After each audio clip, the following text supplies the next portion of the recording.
গ্রেপ্তার করে তাকে শাস্তির আওতায় দিতে হবে।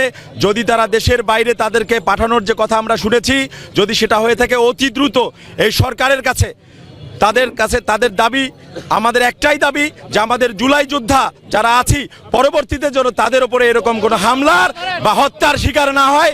এখন মূলত আমরা শহীদ ওসমান হাদি ভাইয়ের যারা হত্যা করেছে তাদের দৃষ্টান্তমূলক শাস্তি দাবি করছি।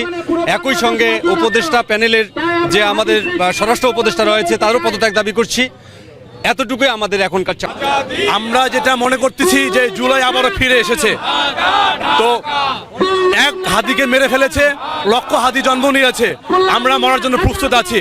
আমরা আধিপত্যের বিরুদ্ধে, ইন্ডিয়ার বিরুদ্ধে যুদ্ধ ঘোষণা করেছি। প্রতিবেশী রাষ্ট্র ইন্ডিয়াকে বলতে চাই যে আপনারা বরাবরই বলেছেন যে আপনারা আমাদের বন্ধু রাষ্ট্র। যদি আপনারা বন্ধু রাষ্ট্র হয়ে থাকেন তাহলে জুলাই আমাদের উপর যে হত্যাযজ্ঞ চালিয়েছে, ফ্যাসিস্ট শেখ হাসিনাদের শুরু করে আমাদের হাদিভাইকে যেভাবে জনসম্মুখে গুলি করে মেরেছে, তাদেরকে অতি দ্রুত দেশে ফিরিয়ে দিন। আমরা তখন বুঝবো আসলেই পার্শ্ববর্তী রাষ্ট্র আমাদের বন্ধু রাষ্ট্র। শহীদ আব্দুল হাদির খুনিদের আমরা দৃষ্টান্তমূলক শাস্তি চাই।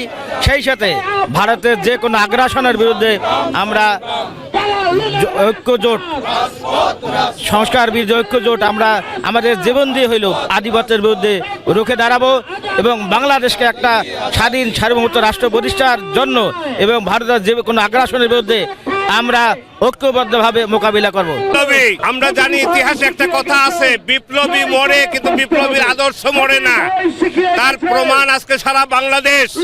এক হাদিকে অনেকেই হয়তো চিনত না, কিন্তু তার বিপ্লবী চেতনার কারণে তিনি যে আত্মাহুতি দিয়েছেন, অকুত ভয়ের পরিচয় দিয়েছেন, এজন্য বাংলাদেশের প্রত্যেকটা মানুষ তাকে চিনেছে।